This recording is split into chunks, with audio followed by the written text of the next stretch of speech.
Hello friends, hi, this is Apoorva and I welcome you to Civils Tube. I hope you all are good. तो आज का जो हमारा lecture है, इसमें हमारी जो एंशिएंट इंडियन हिस्ट्री सीरीज चल रही है उसी को आगे हम कंटिन्यू करेंगे। लास्ट लेक्चर में हमने जो मॉडर्न पीरियड है उसके टाइम का जो आर्ट और आर्किटेक्चर है वो स्टार्ट कर दिया था।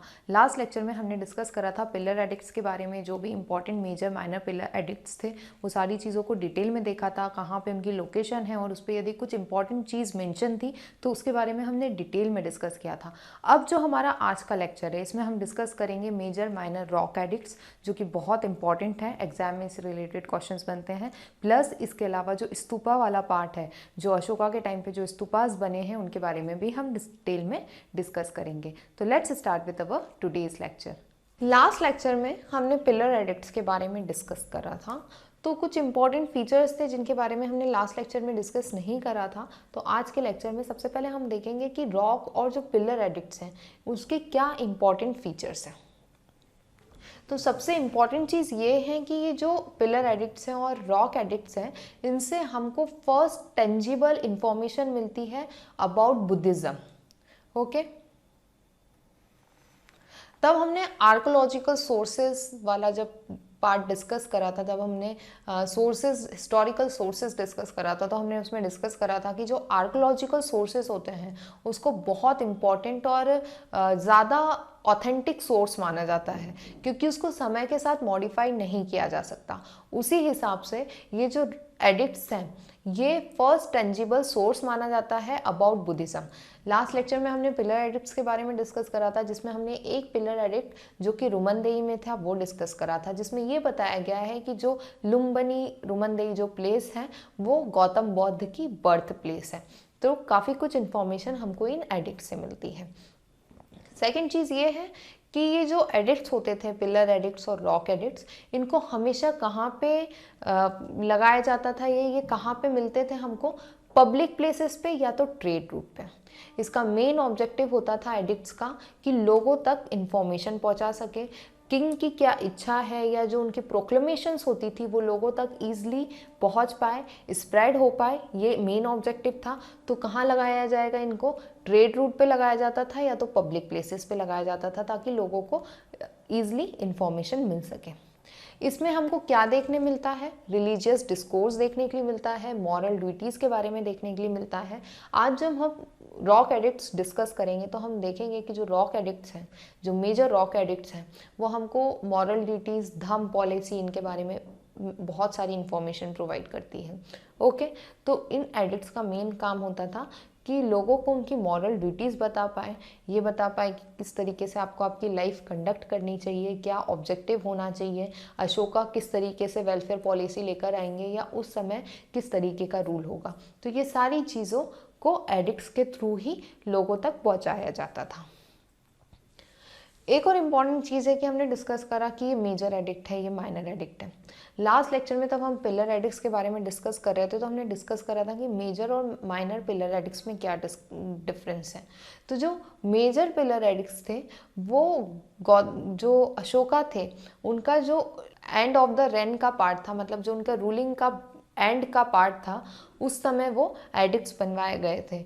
और जो माइनर पिलर एडिक्ट्स हम उस समय के देख रहे थे वो उनके अर्ली रेन के बारे में बताते थे, जो उनका पहले का जो रूल था उसके बारे में हमको माइनर एडिक्ट्स बता रहे थे, और मेजर एडिक्ट हमको उनके बाद के रूल के बारे में बता रहे थे। उसी तरीके से जो इनके मेजर रॉक एडिक्ट्स हैं उसके अंदर हमको ये पता चलता है कि अशोका का क्या विजन था। वो पीसफुल एग्जिस्टेंस की बात करते थे थ्रू धम्म। तो इनकी धम्म पॉलिसी क्या थी, पीसफुल एग्जिस्टेंस क्या था, उसके बारे में हमको इनके मेजर रॉक एडिक्ट से पता चलता है। तो जिस तरीके से 14 मेजर पिलर एडिक्ट्स थे, उसी तरीके से इनके 14 मेजर रॉक एडिक्ट्स थे।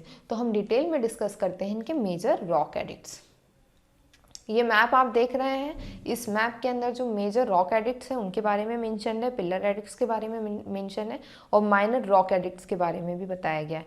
तो देखिए इस रीजन में कितने सारे हमको माइनर रॉक एडिक्ट्स देखने के लिए मिले हैं। इंपॉर्टेंट चीज़ ये है कि ये जो एडिक्ट्स हैं हमको नॉर्थ वेस्टर्न पार्ट में भी देखने के लिए मिलते हैं, कंधार में, शाहबाज गढ़ी में और मनसेरा में। ओके, अब हम डिस्कस करते हैं कि इन एडिक्ट्स में क्या क्या दिया हुआ है।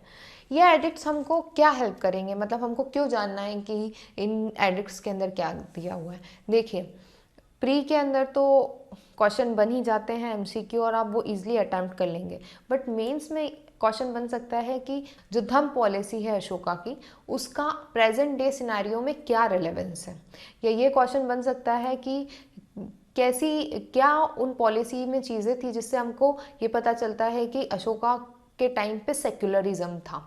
तो काफ़ी कुछ चीज़ें आपको इन एडिक्ट से ही पता चलती है, और ये आपको आपके आंसर राइटिंग में हेल्प करेगा।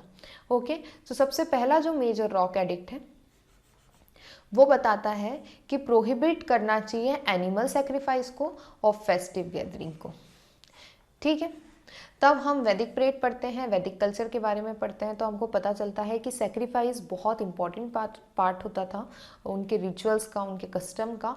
तो जो अशोका थे वो एनिमल सेक्रीफाइस को प्रोहिबिट करते थे और नॉन वायलेंस की पॉलिसी को अडॉप्ट करने की बात करते थे। ठीक है, तब आप प्रोहिबिट करने की बात करते हो एनिमल सेक्रीफाइस को, तो आप नॉन वायलेंस की तरफ जा रहे हो। तो हमको इससे ये भी बात पता चलती है, ये कंक्लूजन निकलता है रॉक एडिक्ट 1 से। जो सेकंड रॉक एडिक्ट है उसमें बताया गया है कि क्या मेजर्स होना चाहिए of social welfare. Social welfare की बात करी गई है सेकंड मेजर एडिक्ट में। ओके, जो टुडेस पॉलिटिकल सिनेरियो में भी इम्पॉर्टेंट है, तो ये क्वेश्चन बन सकता है कि अशोका की पॉलिसी किस तरीके से आज भी रेलेवेंस है, तो वहाँ पे ये सारी पॉइंट्स आप लिख सकते हैं। थर्ड एडिक्ट हमको बताता है कि रिस्पेक्ट करना चाहिए ब्राह्मण्स का। अब इससे आप क्या कंक्लूजन निकालेंगे, इससे हमको ये कंक्लूजन मिलता है कि दूसरे सेक्ट्स का रिस्पेक्ट करना चाहिए, सेक्युलरिज्म होना चाहिए, इसके बारे में भी हमको यहाँ से पता चलता है, तो ये काफ़ी इम्पोर्टेंट है। फिर फोर्थ रॉक एडिक्ट जो है, इसमें कहा गया है कि जो धम्म गोशा है वो पॉलिसी अडॉप्ट करना चाहिए बहरी गोशा की तरह। जो धम्म गोशा है उसकी पॉलिसी को अडॉप्ट करना चाहिए इन द प्लेस ऑफ बहरी गोसा, या बहरी गोसा को रिप्लेस करना चाहिए बाय धम्म गोसा। अब ये दोनों क्या होते हैं, बहरी गोसा मतलब के रूल करना थ्रू वॉर, वॉर के थ्रू नई नई टेरिटरीज को कैप्चर करना, एक्वायर्ड करना। बट जो धम्म गोशा है वो बोलता है कि आपको धर्म के थ्रू दूसरे टेरिटरी को एक्वायर करना चाहिए, लोगों को जीतना चाहिए थ्रू धर्म, पीसफुल ढंग से आपको रूल करना चाहिए, इसके बारे में धम्मघोषा बोलता है। ओके, तो इसके बारे में हमको कहाँ से पता चलता है, फोर्थ मेजर एडिक्ट से पता चलता है। जैसे कि आज के टाइम में हम देखते हैं कि जो मिडिल ईस्ट कंट्रीज़ हैं वहाँ पे काफ़ी ज़्यादा सिचुएशन डिस्प्यूट्स वाली चलती रहती है, वॉर लाइक सिचुएशंस रहती है। इंडिया और चाइना के बीच में भी बहुत ज़्यादा वॉर लाइक सिचुएशन है। तो ये पॉलिसीज़ हमको किस तरीके से हेल्प कर सकती हैं, वो चीज़ों में वो इनका आज की तारीख में भी रिलेवेंस है। ओके, अब जो फिफ्थ रॉक एडिक्ट है उसमें कंसर्न जताया गया है about the policy towards slaves. Slaves के प्रति जो पॉलिसी होना चाहिए उसके बारे में हमको यहाँ से पता चलता है, जो फिफ्थ रॉक एडिक्ट है। अब यदि आपको याद हो तब हम पढ़ते हैं मैगस्थनीज के बारे में, और जो उनकी बुक है इंडिका, तो उसके अंदर मेंशन है कि there was no slavery in India. ठीक है, तो उसमें कहा गया है कि उस समय इंडिया में कोई भी स्लेवरी नहीं थी। तो उस चीज़ को ये जो एडिक्ट है वो डिनाई करता है। ओके, इसमें कंसर्न जताया गया है कि क्या पॉलिसी होना चाहिए स्लेव्स के प्रति। इसके अलावा ये कहा गया है कि अशोका के वर्ड्स हैं every human is my child, तो हमको ये बात भी यहाँ से पता चलती है। इसके अलावा ये भी पता चलता है कि जो धम्म महामात्र, तब हमने एडमिनिस्ट्रेशन ऑफ मौर्यन एम्पायर पढ़ा था, उस समय हमने धम्म महामात्र के बारे में पढ़ा था। ये जो न्यू पोस्ट थी ये किसने स्टार्ट करी थी, अशोका ने स्टार्ट करी थी। इसके बारे में भी इसी एडिक्ट के अंदर मेंशन्ड है। इसके बाद में जो सिक्स्थ रॉक एडिक्ट है उसके अंदर ये कहा गया है कि किंग की हमेशा इच्छा रहती है और हमेशा वो कोशिश करते हैं कि उनके सामने जो लोगों की कंडीशन है वो आए, और उनको हमेशा लोगों की कंडीशन के बारे में कॉन्स्टेंटली पता हो और उसके अकॉर्डिंग वो वेलफेयर मेजर ले। ओके, तो ये बात हमको सिक्स्थ एडिक्ट में पता चलती है। ये आज के समय में भी बहुत इम्पॉर्टेंट है कि जो पॉलिटिशियंस होते हैं उनको कॉन्स्टेंटली लोगों के बारे में पता होना चाहिए, उनकी सोशो इकोनॉमिक कंडीशन के बारे में पता होना चाहिए, और उस अकॉर्डिंगली वेलफेयर पॉलिसीज़ बनानी चाहिए। ओके, इसके बाद में जो सेवेंथ रॉक एडिक्ट है उसके अंदर क्या दिया गया है, उसमें कहा गया है कि टॉलरेंस होना चाहिए टूवर्ड्स ऑल रिलीजन, सारे रिलीजन के लिए आपको टॉलरेट होना चाहिए, मतलब यही सेक्युलरिज्म की बात करता है ये एडिक्ट भी। इसमें ये कहा गया है कि तब आप ज़बरदस्ती अपने आप के जो सेक्ट है, जो आपका रिलीजन है, उसको सुपीरियर दिखाने की कोशिश करते हो, तो आप उसको सुपीरियर नहीं दिखाते हो, आप अपने सेक्ट को, आपके रिलीजन को हार्म करते हो। ओके, तो जिससे हमको पता चलता है कि ये सेक्युलरिज्म की बात कर रहे हैं। इसके बाद में जो 8th मेजर एडिक्ट है, ये बताता है अशोका की फर्स्ट धम्म यात्रा के बारे में।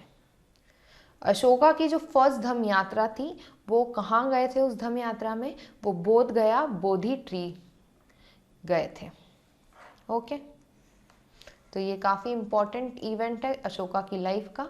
आप याद रखिएगा कि फर्स्ट धम्म यात्रा उन्होंने बोधि ट्री बोध गया करी थी, और जिसके बारे में हमको जो रॉक एडिक्ट 8th है उससे पता चलता है। अब जो मेजर रॉक एडिक्ट 9th है, उसमें कहा गया है, कंडेम किया गया है पॉपुलर सेरेमनीज को, और स्ट्रेस दिया गया है उन सेरेमनीज को जो धम्म से रिलेटेड है। ओके, इसके बाद में जो 10th रॉक एडिक्ट है, कंडेम किया गया है the desire for fame and glory, और धम्म पॉलिसी को स्प्रेड किया जाए और उसको पॉपुलर किया जाए, उसके बारे में स्ट्रेस दिया है। इसके बाद में जो 11th रॉक एडिक्ट है, इसमें बताया गया है कि धम्म पॉलिसी क्या है या धर्म क्या होता है, उसको एलोबरेट किया गया है। जो 12th रॉक एडिक्ट है, उसमें वापस से सेकुलरिज्म, रिलीजन, टॉलरेंस की बात की गई है, तो ये काफ़ी इंपॉर्टेंट है, दूसरे सेक्स का रिस्पेक्ट करना चाहिए। तो काफ़ी सारे रॉक एडिक्ट्स हैं जिससे हमको ये पता चलता है कि अशोका सेकुलरिज्म की बात करते थे। इसके बाद में सबसे इम्पॉर्टेंट रॉक एडिक्ट है रॉक एडिक्ट नंबर 13, जिसमें कलिंग वॉर के बारे में मेंशन्ड है। ये काफ़ी इम्पॉर्टेंट है क्योंकि यही वो इवेंट था जिसके बाद में अशोका के नेचर में ड्रास्टिक चेंज देखा था। जहाँ वो वॉयलेंस में बिलीव करते थे, वहाँ से वो नॉन वॉयलेंस में बिलीव करने लगे थे। जो उनका बुद्धिज़्म रिलीजन को अडॉप्ट करना था, वो उनने इसी के बाद में किया था। तो ये बहुत इंपॉर्टेंट इवेंट है उनकी लाइफ का। 261 BC में कलिंग वॉर हुई थी, जिसके बारे में इसी एडिक्ट के अंदर मेंशन है। इसके अलावा इस एडिक्ट के अंदर कुछ ग्रीक किंग्स के नाम भी मेंशन्ड हैं। उसके अलावा जो साउथ इंडियन रूलर्स थे उस समय, पांड्या, चोलास, उनके बारे में इस एडिक्ट के अंदर मेंशन है। तो काफ़ी सारी चीज़ें इस एडिक्ट में मेंशन है और एग्जाम पॉइंट ऑफ व्यू से बहुत इंपॉर्टेंट एडिक्ट है। अब जो हमारा नेक्स्ट एडिक्ट है, एडिक्ट नंबर 14, इसमें डिस्क्राइब किया गया है कि कैसे अलग अलग रीजन ऑफ द कंट्री के अंदर इंस्क्रिप्शंस बनवाए गए हैं, उसके बारे में बताया गया है।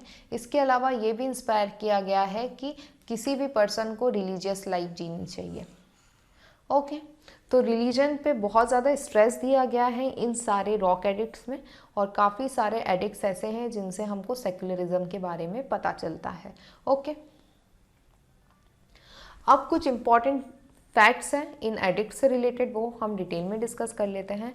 सबसे पहला जो इम्पॉर्टेंट फैक्ट ये है कि जो एडिक्ट्स हैं, इनमें बहुत कम ही एडिक्ट्स ऐसे हैं जिनमें अशोका का नाम एज आ अशोका मेंशन है। अदरवाइज जैसे देवाम्पिये, मगध राज, इस तरीके के वर्ड्स यूज़ करे गए हैं अशोका के लिए। अशोका डायरेक्टली यूज़ नहीं किया गया है।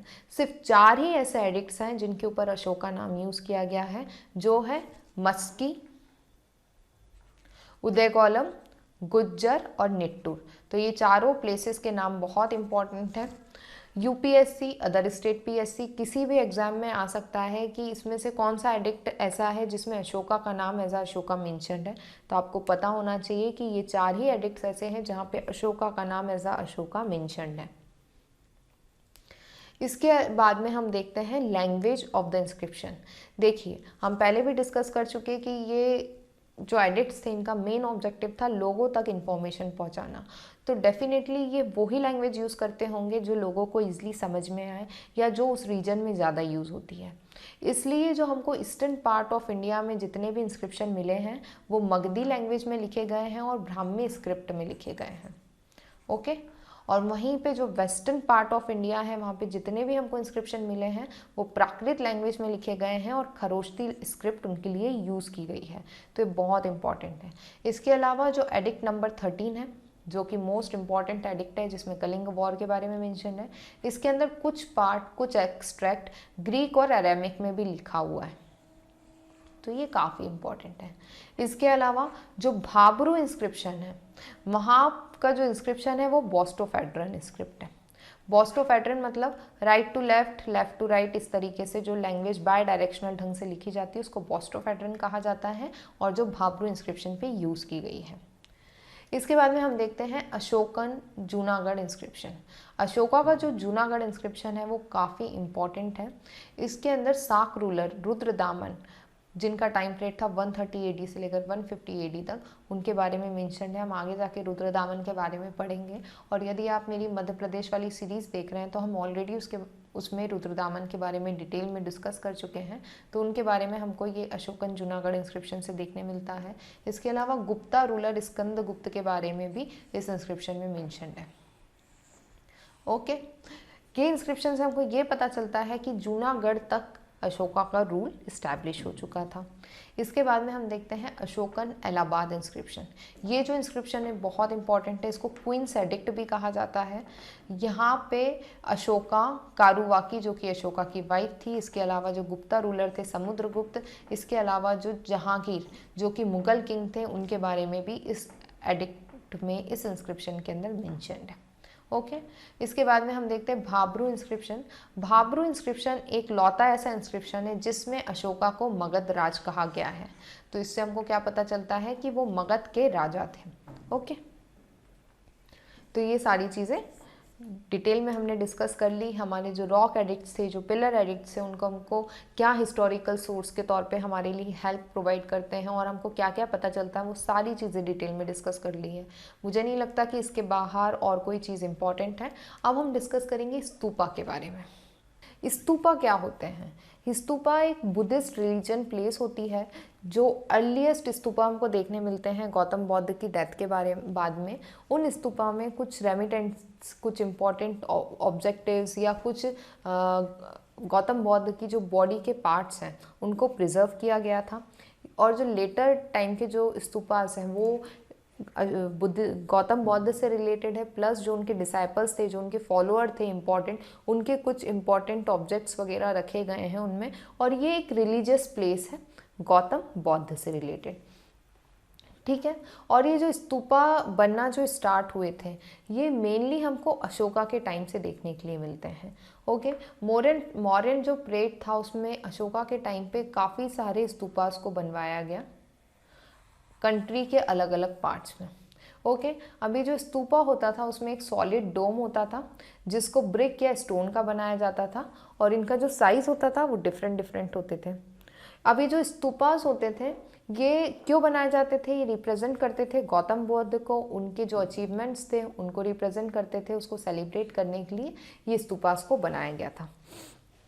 हम देखते हैं कि जब लेटर पार्ट आता है अशोका के बाद में, तब अलग अलग किंग्स आना स्टार्ट होते हैं, तो कुछ और भी एडिशनल फीचर, कुछ आर्कोलॉजिकल फीचर्स, कुछ अलग अलग चीज़ें इन स्तूपास में ऐड होना स्टार्ट हुई, जैसे सर्कमव्यूलेटरी पाथ, जहाँ पे आप परिक्रमा लगा सकते हैं स्तूपा की, या जो उनके तोरण्स हैं, डेकोरेटिव स्कल्पचर्स बनना, ये सारी चीज़ें जो बाद का जो पीरियड था, जो शुंग डायनेस्टी आई या उसके बाद का जो सातवाहन डायनेस्टी है, उस समय पे ये सारी चीज़ें बनना भी स्टार्ट हुई।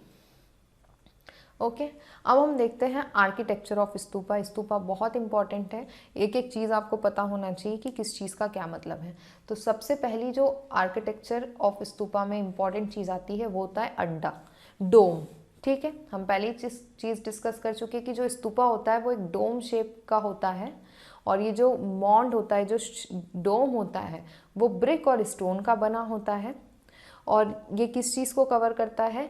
बुद्धा के रिमेन्स को कवर करता है, या उनकी कोई इंपॉर्टेंट चीज़ जो वो यूज़ करते थे उनको कवर करता है, ठीक है। ये जो डोम है इसमें आप एंटर नहीं हो सकते, ये सॉलिड कोर का होता है, इस पर कोई भी एंटर नहीं हो सकता, ठीक है। ये एक सिंबॉलिक एसोसिएशन है। जो अर्लीस्ट स्तूपास थे, जो हम ऑलरेडी डिस्कस कर चुके हैं, जो सबसे पहले के जो हमको स्तूपास देखने मिलते हैं, उसके अंदर गौतम बुद्ध के रिलिक्स रखे गए हैं। ओके, कहाँ रखे गए हैं? ये जो अंदर एक चैम्बर बनाया गया है और उसके अंदर इन रेलिक्स को रखा गया है, उसके ऊपर फिर वो अंडा जो डोम है वो आया है, और फिर दूसरी फीचर्स इसके अंदर बाद में जो ऐड करे गए वो आए हैं। अभी जो डायग्राम आप देख रहे हैं ये स्तूपा का डायग्राम है, ये सांची स्तूप का डायग्राम है, ठीक है। ये जो आप देख रहे हैं ये जो डोम शेप ये बनना स्टार्ट हुआ था अशोका के टाइम पे। इसको क्या कहा जाता था? अंडा कहा जाता था, ठीक है। अब जो नेक्स्ट चीज है वो है हर्मिका। हर्मिका क्या होता है? हर्मिका आप इसमें ये देख रहे हैं ये स्क्वायर रेलिंग, इसको कहा जाता है हर्मिका। ओके, जो डोम का जो टॉप होता है उस पर स्क्वायर रेलिंग बनाई जाती है, जिसके बीच में 3 अम्ब्रेलाज होती है, उसके आसपास की जो रेलिंग होती है उसको हर्मिका बोलते हैं। स्क्वायर रेलिंग और fence on the top of the mount, ठीक है। Marking it as a sacred burial site, ये मार्क करती है कि एक सेक्रेड बरियल साइट है उस चीज़ को, तो ये एक इम्पॉर्टेंट फीचर होता है इन स्तूपास का। इसके बाद में आते हैं छत्र, ठीक है। ये जो आप देख रहे हैं बीच में ये 3 अम्ब्रेला बनी हुई हैं, 1 2 3। तो ये जो अम्ब्रेला है ये रिप्रेजेंट करती है 3 जेम्स ऑफ बुद्धिज्म, बौद्ध धम्म संघ। इनके बारे में हमने डिटेल में डिस्कस किया जब हमने बुद्धिज्म रिलीजन को कवर किया था। तो बौद्ध धम्म संघ को रिप्रेजेंट करती है ये छतरी है, ये अम्ब्रेला, ठीक है। तो छतरी देख ली हमने, हर्मिका देख लिया हमने, अंडा देख लिया हमने। अब हम डिस्कस करेंगे तोरण के बारे में। तोरण आप देख रहे हैं ये जो गेट्स हैं इनको हम तोरण बोलते हैं। ये मौर्यंस के बाद में बनना स्टार्ट हुए, जो शुंग डायनेस्टी थी उस टाइम पे बनना स्टार्ट हुए, उसके बाद में सातवाहन के टाइम पे भी ये कंटिन्यू रहे। ये जो तोरण है ये यदि आपने सांची स्तूप देखा होगा तो आपने देखा होगा ये काफ़ी डेकोरेटिव है। इस पर गौतम बौद्ध की लाइफ से रिलेटेड इम्पॉर्टेंट इवेंट्स को पिक्चराइज किया गया है, और पूरे ये जो तोरण से उस पर उनकी लाइफ के कुछ ना कुछ इम्पॉर्टेंट इवेंट्स आपको देखने के लिए मिलते हैं, अशोका की लाइफ के कुछ इवेंट्स देखने के लिए मिलते हैं। तो ये जो तोरण है ये काफ़ी इम्पॉर्टेंट है, ये काफ़ी सारे आर्कोलॉजिकल फीचर्स हमको बताता है उस समय किस तरीके से स्टोरीज़ को रिप्रेजेंट किया जाता था। ये सारी चीज़ें हमको इन तोरण से पता चलती है। ये देखिए, ये जो आप देख रहे हैं ये सांची स्तूप का ही तोरण है। इसके ऊपर आपको कुछ कुछ पिक्चर्स देखने मिल रहे होंगे, समझ में आ रहा होगा कि कुछ कार्व किया गया है, कुछ बनाया गया है। तो ये हमको उस समय ये हमको गौतम बौद्ध की लाइफ के कुछ इम्पॉर्टेंट इवेंट्स और जो बोधिसत्व हैं उनके बारे में इंफॉर्मेशन प्रोवाइड करते हैं, ठीक है। जो तोरण होते हैं ये एंट्रेंस गेटवे होते हैं बुद्धिस्ट श्राइन और स्तूपा के, और कई जगह हिंदू टेम्पल के अंदर भी हम बोलते हैं तोरण, ठीक है। इसके बाद में हमको जो सेकंड इम्पॉर्टेंट फीचर देखने मिलता है स्तूपा में वो है मेधी टेरेस। ये सिमिलर 3 बार रेलिंग होती है, ये ऊपर उठा के इनको बनाया जाता है और यहाँ पे परिक्रमा ली जाती है, सर्कमव्यूलेशन के लिए रहता है ये। देखिए आप ये जो डायग्राम देख रहे हैं इसके अंदर ये तो नीचे वाला पार्ट है, फिर ये जो स्टेयर केस है यहाँ से ऊपर जाके आपको ये मेधी मिलेगी जहाँ पे आप परिक्रमा लगा सकते हैं, ठीक है। तो इसको ये जो अपर जो टेरेस बनी हुई है इसको हम बोलते हैं मेधी, ओके। और ये जो पाथ है, ये वाला जो पाथ हो गया, ये जो पाथ हो गया, इनको हम प्रदक्षिणा पाथ बोलते हैं, जो हिंदू रिलीजन में भी बहुत इंपॉर्टेंट माना जाता है। प्रदक्षिणा लगाना, परिक्रमा लगाना, और बौद्ध रिलीजन में भी इसकी बहुत ज़्यादा इंपॉर्टेंस है। तो ये जो स्तूपा है उसके अंदर ये सर्कमव्यूलेशन पाथ बनाया जाता है ताकि लोग इनकी परिक्रमा लगा सकें। तो आज के लिए बस इतना ही। जो हमारा नेक्स्ट लेक्चर होगा उसमें जो रिमेनिंग आर्कोलॉजिकल साइट्स और आर्ट आर्किटेक्चर रिलेटेड है मॉडर्न एम्पायर से, मॉडर्न्स के टाइम पे जो भी आर्ट आर्किटेक्चर होता था, अभी तक हमने जितना भी कोर्ट आर्ट था वो सारी चीज़ों को देखा। अब हम डिस्कस करेंगे पॉपुलर आर्ट के बारे में, ठीक है। जितने भी इंपॉर्टेंट हमको स्कल्पचर्स, यक्ष, यक्षिणी, केव्स वगैरह देखने के लिए मिलती हैं वो सारी चीज़ों को डिटेल में डिस्कस करेंगे हम नेक्स्ट लेक्चर में। तो आज के लिए बस इतना ही। Thank you for watching this session. यदि आपको हमारे लेक्चर्स अच्छे लग रहे हैं तो प्लीज़ लाइक करें, सब्सक्राइब करें, ज़्यादा से ज़्यादा शेयर करें ताकि मैं और ज़्यादा मोटिवेट होकर इस तरीके के लेक्चर्स बना पाऊँ। Thank you.